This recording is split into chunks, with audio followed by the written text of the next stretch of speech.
तुमच्यासोबत कधी असं झालंय का? तुम्ही ठरवलंत आजपासून मी अभ्यास चालू करणार, किंवा आजपासून मी जिमला जाणार, किंवा आजपासून मी माझा स्वतःचा बिझनेस चालू करणार. पण मग काय होतं? तुम्ही फोन हातात घेता, इंस्टाग्राम उघडता, मग एक रील, मग दुसरी, मग तिसरी, आणि बघता बघता 2-3 तास सहज निघून जातात. आणि मग तुम्ही स्वतःलाच सांगता, चलो यार, उद्यापासून पक्का चालू करतो. हेच आहे प्रोक्रॅस्टिनेशन. आणि हेच एक कारण आहे ज्याच्यामुळे 90% लोक त्यांचे गोल्स अचीव्ह करू शकत नाही. म्हणूनच आपण एका पॉवरफुल पुस्तकाचा आढावा घेणार आहोत, ईट दॅट फ्रॉग. या पुस्तकाचा लेखक एक सिंपल पण लाईफ चेंजिंग रूल आपल्याला सांगतात. सर्वात कठीण आणि महत्त्वाचं काम आधी करा. जर हा एक नियम तुम्ही फॉलो केला तर तुमचं आयुष्य लिटरली बदलू शकतं.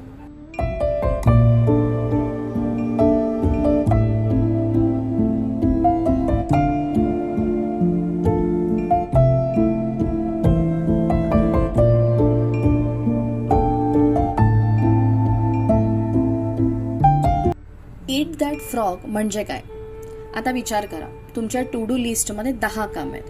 त्यातलं एक काम आहे एक्झामसाठी तुम्हाला अभ्यास करायचा आहे, किंवा बॉसने दिलेला एक इम्पॉर्टंट प्रोजेक्ट तुम्हाला कंप्लीट करायचा आहे, किंवा तुम्हाला तुमच्या बिझनेस आयडियावर काम करायचं आहे. आणि बाकीची साधी साधी 9 कामं आहेत.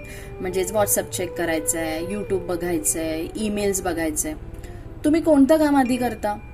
90% लोक इझी कामं आधी करतात, पण सक्सेसफुल लोक काय करतात? ते थेट सर्वात कठीण कामावर अटॅक करतात. ब्रायन ट्रेसी सांगतात, जर तुम्हाला रोज एक पेडू खायला लागला तर तो सकाळीच खा ना, कारण ते तुमच्या दिवसातील सर्वात कठीण काम आहे. फ्रॉग म्हणजे तुमचं सर्वात महत्त्वाचं काम. प्रामाणिकपणे सांगा, तुम्हीही रोज म्हणता का उद्या सुरू करतो, पण तो उद्या कधीच येत नाही. चला एक रिअल लाईफ सिच्युएशन बघूया. एक स्टुडंट आहे, त्याच्याकडे एक्झामसाठी अजून 10 दिवस आहेत. पहिल्या दिवशी तो म्हणतो, आज मूड नाही, उद्या सुरू करतो. दुसऱ्या दिवशी म्हणतो, थोडं यूट्यूब पाहतो, मग अभ्यास करतो. तिसऱ्या दिवशी म्हणतो, आज थोडं टायर्ड वाटतंय, उद्या फुल फोकसने अभ्यास करतो. 5व्या दिवशी म्हणतो, अजून थोडा वेळ आहे ना, टेन्शन कशाला घ्यायचं. खरा पॅनिक सुरू होतो 8व्या दिवशी. आणि 10व्या दिवशी तर म्हणतो, अरे बापरे, एक्झाम तर उद्या आहे आणि सिलेबस अजून कम्प्लीटच नाही. ही फक्त त्याची स्टोरी नाही, ही 90% लोकांची रियालिटी आहे. मग प्रोक्रॅस्टिनेशन का होतं? पहिलं कारण आहे भीती. आपल्या मनात सतत चालू असतो, जर मी फेल झालो तर, लोक काय म्हणतील, म्हणून आपण काम सुरू करण्यापेक्षा ते टाळतो. दुसरं आहे, आपल्याला काम खूप मोठं वाटतं. मला पूर्ण सिलेबस कंप्लीट करायचं आहे, हे ऐकूनच मेंदू म्हणतो, हे खूप मोठं आहे, नंतर करूया. आणि मग आपण काय करतो? इंस्टाग्राम उघडतो. तिसरं आहे, क्लिअर गोल नाहीये. मला अभ्यास करायचा आहे हे फक्त बोलणं आहे, पण आज 2 चॅप्टर्स मी कंप्लीट करणार, ही मात्र ॲक्शन आहे. Clear goals equal to clear direction. आणि सर्वात मोठा एनिमी म्हणजे डिस्ट्रॅक्शन. खरं सांगूया, एक नोटिफिकेशन 10 मिनिटं वाया, एक रील 30 मिनिटं गायब, एका व्हिडिओमध्ये तर 1 तास संपला पण, आणि मग आपण म्हणतो वेळ कसा गेला कळलंच नाही. प्रोक्रॅस्टिनेशन म्हणजे आळस नाही, तो आहे भीती, कन्फ्युजन आणि डिस्ट्रॅक्शन यांचा कॉम्बो. आता बघूया काही powerful techniques. Technique number 1, clear goals. Clear goal set करा. मला फिट व्हायचं आहे, पण त्याचा क्लिअर गोल काय आहे? मी रोज 30 मिनिटं वर्कआउट करणार. Clear goal, clear action. Technique number 2, planning. एक सिम्पल हॅबिट करा. रोज रात्री स्वतः 5 मिनिटं काढा आणि उद्यासाठीची टू डू लिस्ट करा. त्यामुळे सकाळी तुम्हाला कन्फ्युजन राहणार नाही. Technique number 3, 80-20 rule. एक्झाम्पल देते. तुम्हाला तुमच्या 10 कामांपैकी 2 कामंही सक्सेस देतात, म्हणून त्या 2 कामांवर फोकस करा. Technique 4, ABCDE method. एक्झाम्पल, आता A आहे एक्झाम स्टडी, B आहे असाइनमेंट, C आहे इंस्टाग्राम. तर तुमच्या A वर फोकस करा. तुम्ही काय करता? A इग्नोर करता आणि C करत बसता. टेक्निक 5, छोटे छोटे टास्क करा. आता तुम्हाला बुक लिहायचं आहे, हे तर फार मोठं काम आहे, मग ते डिवाइड करा. पहिलं त्याचा टॉपिक लिहा, त्यानंतर त्याची आउटलाईन लिहा, चॅप्टर 1 लिहा. आत्ता बघा कसं सोपं वाटतंय ना. Technique number 6, focus blocks. Imagine करा, 1 तास फोन बंद ठेवा, फक्त एकच काम करा. असं केलं तर तुमची प्रॉडक्टिव्हिटी 2x ने वाढू शकते. Daily productivity system. कल्पना करा, 2 स्टुडंट आहेत. दोघांकडेही सारखाच वेळ आहे, पण रिझल्ट पूर्ण वेगळा. का बरं असं होतं? चला आपण एक सिंपल कंपॅरिझन बघूया.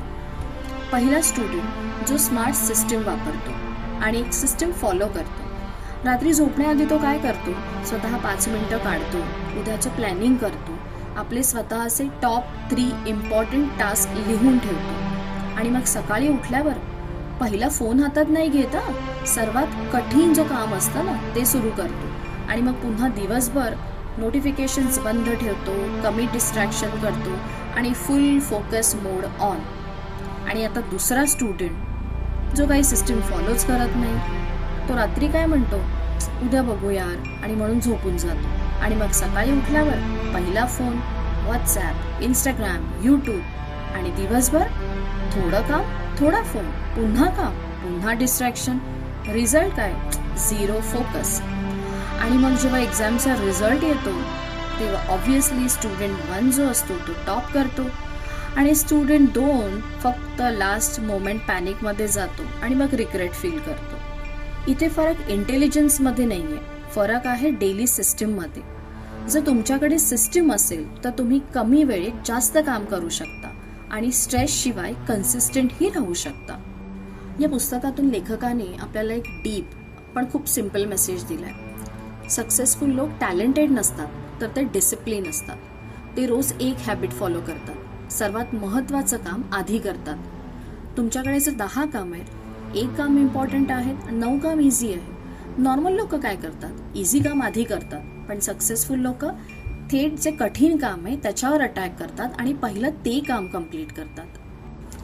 आता तुमच्यासाठी एक चॅलेंज आहे. स्टेप 1, आज रात्री स्वतःसाठी 5 मिनिटं काढा. तुमचे टॉप 5 टास्क जे आहेत ते लिहून काढा.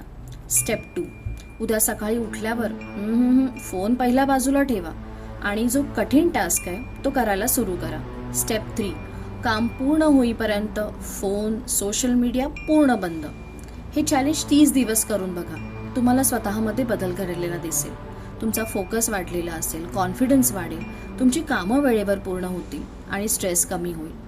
सक्सेस मोठ्या चेंजेसने नाही आहे, तो येतो स्मॉल डेली हॅबिट्सने. जर तुम्ही आजपासून हे सुरू करणार असाल तर मला नक्की कमेंट करा Day 1. व्हिडिओला लाईक करा आणि अशाच प्रॅक्टिकल कंटेंटसाठी सबस्क्राईब करा.